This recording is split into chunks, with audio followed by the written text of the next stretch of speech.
Yan po guys, atin pong dayuhin ang JV De Guzman Farm Shooting Range dito po sa may San Carlos City, Pangasinan. And this time naman po, galing naman po ako sa aking bayan dito sa may San Quintin, Pangasinan. Rota ko po ay dumaan po ako sa Villasis, Pangasinan. Then saka po ako dumaan ng Malasiki. Ayan, going to San Carlos City, Pangasinan na po siya. Ayan, so since ito po ay probinsya, ang nadaanan ko po ay mga maisan. Ayan, so napakaganda po ng paligid dito sa ating bukid. Ayan, nakarating na po tayo dito sa JV De Guzman Farm Shooting Range. Ayan, dito po yung kanilang harapan. So ito po ay hybrid, tinatawag nilang hybrid kasi may silong siya. So indoor combination of outdoor shooting range. Ayan, so dito papasok pa lang makikita mo na agad na bukirin siya kasi napalibutan siya ng mga kawayan. Ayan, ito na po yung kanilang harapan. Mamaya po i-check po natin yung buong vicinity area po nila. Ayan, so invite natin si Sir, yung mga gun club dyan, yung mga shooter na mahilig pumutok, invite natin. Opo, lahat ng mga player, GSR, sa member po siya ng gun club. Kaya inaanyayan ko po yung mga taga-Bataan din po na pumasya din po dito. Ayan, yung mga tropa sa Bataan. Opo, sa mga tropa, sa Bataan, at sa lahat po ng mga shooting range at gun club na member po.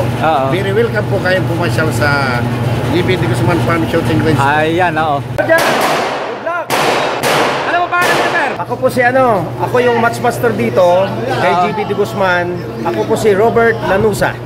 Lanusa, taga saan po sila, Sir? Taga dito po sa San Carlos? Dito lang sa Pangasinan. At the same time, ano ko rin si Aaron, kamag-anak din. Kamag-anak mo rin, Sir, si Aaron Lanusa. Ayan, ayan. Okay, thank you, Sir. Ayan, Sir, magandang araw po. Sir, pakilala po sila sa ating mga viewers. Ito po yung ating mga magigiting na match officer dito po sa may JV Farm Shooting Range. Hello po, Jonathan Ramos po, taga Bautista, Pangasinan. Ayan, taga Bautista, Pangasinan. Sir, baka may gusto ko bang i-shoutout sa mga kilala natin sa Bautista, Pangasinan? Shoutout yung mga kasama nating Agilagan at mga shooters natin.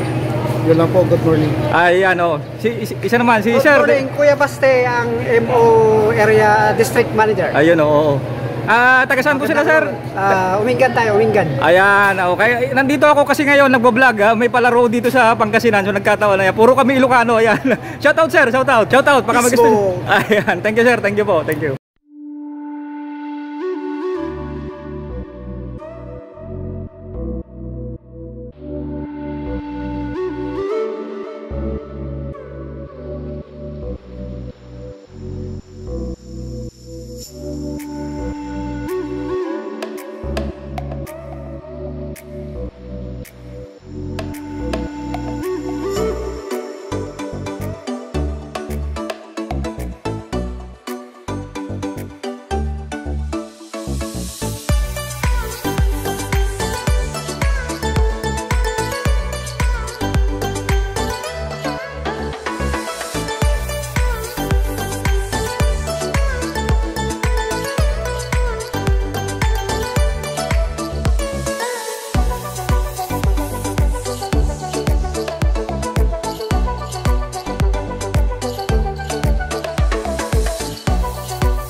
Yan po guys, magandang araw po muli sa ating lahat. And another vlog po tayo. And for today's video, so dito po, dinayuhan po natin tong JV De Guzman Farm and Shooting Range dito po sa San Carlos City. So ito po ay Pismok. So magiging content po natin guys. So explore po natin yung kanilang firing range. Kakaiba po ito kasi hybrid. Pag sinabi mo hybrid, ano po niya? Combination po ng indoor saka outdoor. Ayan, makikita nyo ba may silong siya. Kaya hindi na po ako naglagay ng mga palabal ko kasi nakasilong po siya. Pinamis ko po sa atin na magagawa po tayo ng vlog kung ano yung mga baril at division na ginagamit po sa ating Pismok. So pagkakataon ko na po ito kasi Pismok po ito. So mag-interview po tayo ng mga shooter kung ano po yung mga baril nila ginagamit sa competition at anong division po sila sa Pismok. Anong klase, anong caliber, anong model po ulit. So nung nakaraan gumawa po tayo ng vlog ng mga baril, inalam natin yung mga baril nila sa PPSA naman. So marami na tayong mga nagawang vlog sa PPSA kung ano yung mga division nila So ito po, this time Facebook naman. So tara guys. Okay po guys, as normal process po. So proceed po muna tayo sa ating registration area. So dahil ito po ay Facebook, level 1, 7 stages po siya. So ang binayaran ko po dito ay 1,000 pesos kasama no po ang ating lunch. So pinilapan ko po yung mga needed information, yung serial number ng barrel at anong division po ako, anong category. Okay, so after po natin ng registration, so proceed po tayo sa ating safety area para doon po ulit tayo mag-holster ng barrel at reminders lang po ulit na bawal po ang live ammo sa ating safety area. So dito po sa ating safety area, dito na rin po tayo pwedeng mag-dry fire at mag-inat-inat. Ayan, para makapag-warm up po tayo. So after natin mag-holster ng ating barrel sa ating safety area, so loading of ammo na tayo. So again, yung loading of ammo natin, anywhere naman po yan. Wag lang po sa safety area at sa pagka ikaw po ay on deck na. Then pagka-load po, magkatapos po natin mag-load ng ating ammo, pwede na tayong mag-submit ng ating shooter's card sa bay kung saan tayo puputok. So as usual, pag-submit ng bay, ang gagawin po ay shooter's briefing. Yan, so hindi mawawala yan yung ating shooter's briefing para sa ganun ay ma-discuss ng RO yung mga rules dun sa bay na yon. Then after po ng briefing natin, susunod po yung ating course of fire review. So bibigyan po tayo ng so dito naman sa level 1, as long as ini-estimate na lang ng RO kung gaano katagal, nabibigyan ka ng course of fire review. Okay, so after course of fire review, nakapag-review ka na ng at ikaw na po yung susunod na on deck. So ang gagawin po natin susunod ay on fire na po tayo sa ating stages.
Okay guys, proceed tayo sa vicinity area ng JB De Guzman Farm and Shooting Range. So yung pag-structure po ng kanilang firing range ay tinatawag po nilang hybrid. Kasi combination po yan ng indoor sa outdoor. Kaya titignan nyo, mayroon po siyang roof. So may bubuan po siya. Unlike po dun sa tinatawag nating outdoor na shooting range ay open field po siya. So okay naman yung kanilang firing range. Malawak naman siya, mataas naman yung kanyang mga poste at bubong. At sa loob po ng shooting range, mayroon pong mga tables and chairs na kung saan pwedeng umupo yung ating mga kasama o yung mga audience. At tayo na ring shooter, let's say gusto nating kumain, ayan. So mayroon din silang mga tables and chairs na pwede nating pagpahingahan dito. So ang shooting range ay surrounded din po siya ng CCTV. So para mas safe, pag may nawala, pwede nating ipa-review at kung may nangyari, pwede rin po natin sila ipa-review yung kanilang CCTV. So silipin po natin yung kanilang bay, mga bay. So dito po sa mayroon po silang 7 bay at mayroon po silang isang pump bull area naman sa labas. Okay, so kung titingnan nyo yung kanilang bay, organized na rin kasi may mga signage na rin, yung mga stages number at only the next shooter can review the course of fire para sa ganun maalwan dun sa loob ng bay, hindi magsisiksikan yung mga shooter. Okay, so proceed tayo sa kanyang labas. So dito mayroon din po silang pump bull area. Ayan, so ganyan po yung itsura niya, area wherein nasa labas po siya.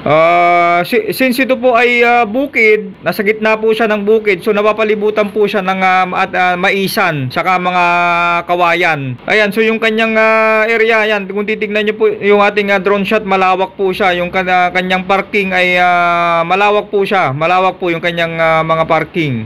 Okay, at dito po sa labas may hand wash po, may hugasan po ng kamay at the same time nandito na rin po yung kanilang comfort room. Tabi lang din po ng range, hindi po siya ganong kalayuan. Ayan, at dahil ito po ay bago-bagong firing range, malinis po yung kanyang comfort room.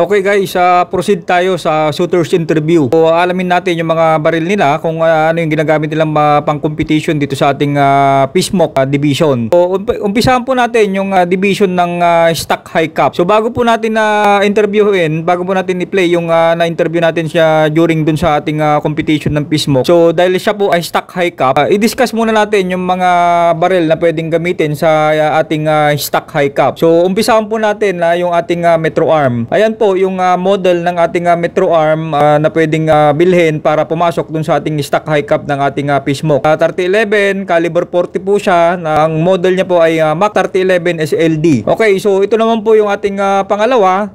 Pangalawa naman yung ating RIA o yung ating Rock Island Armory. Yung model niya po ay yung ating TAC Ultra. Grip niya po yan, pwede sa 2011, 3011, available naman po sa kanila yan. At ito po ay caliber 40. Okay, yung ating pangatlo, yung ating para ordinance.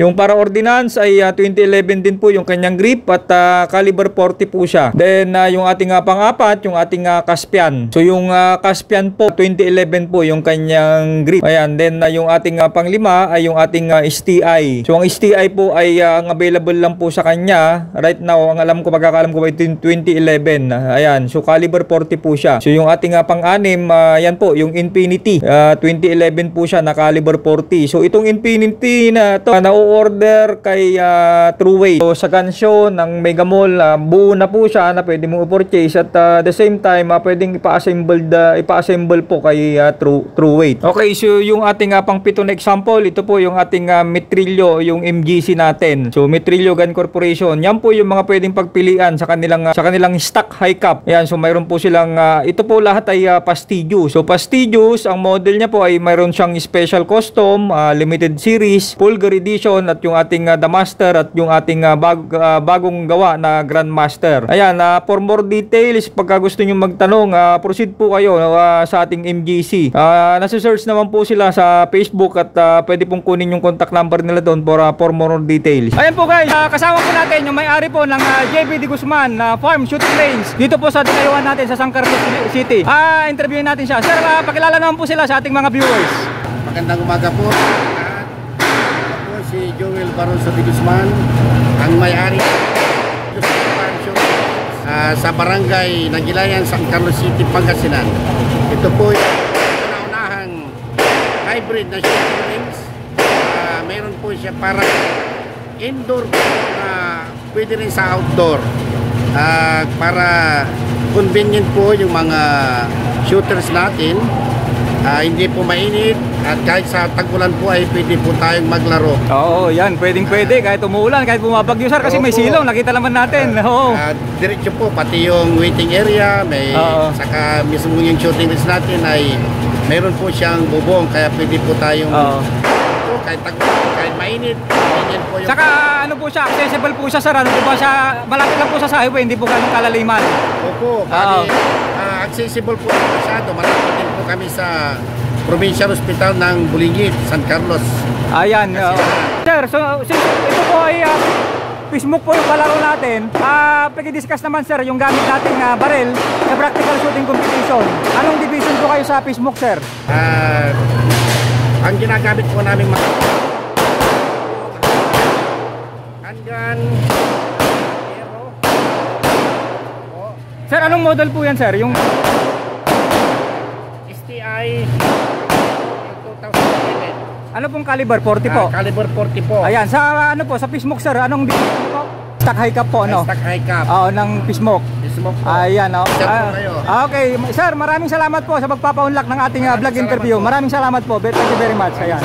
Okay guys, proceed naman tayo sa ating pangalawang division dito sa ating Pismuk. So, yung pangalawang division natin, ito po yung stock high cap optic. Ayan, so lahat po ng mga natakil natin na barrel, lahat po na na-discuss natin na barrel sa ating stock high cap ay same lang po dito sa stock high cap. Ang gagawin nyo lang po, bibilan nyo lang po siya ng red dot optic. Ito po. So, ito po ilalagay natin sa kanya para magiging ang magiging division niya po ay stock high cap optic. Ito po yung wala sa PPSA. Ang meron lang po kasi sa PPSA yung standard. So, yung nabanggit po nating mga baril dito na stock high cap ay pagdating po sa PPSA ay standard. So, ito po yung wala sa PPSA na stock high cap optic. So, ito po yung sample ng ating Metrillocan Corporation. So, ganyan po yung forma niya. Yung design po ng kanyang standard na nilagyan po ng optic. Ayan, so okay din po yung kanyang design. Maganda rin po siya tignan. Guys, magandang araw.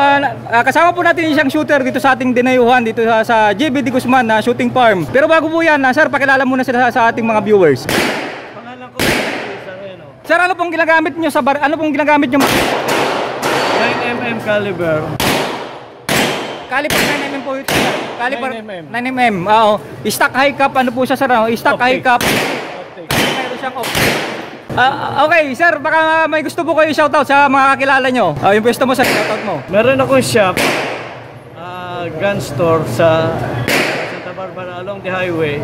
Opo. Pangalan Mark and Sam Guns Ammo and Accessories. Ayan, pagka naghahanap po tayo ng mga accessories, puntahan lang po natin yung shop ni sir dito sa may, saan po sir, yung address niya? Tulyao, Santa Barbara. Ayan, oo. Okay sir, salamat po sa pagpapaunlak ng ating vlog interview. Maraming salamat po sir. Salamat God bless po. Ayan, good luck po sa remaining stages niyo po. Thank you.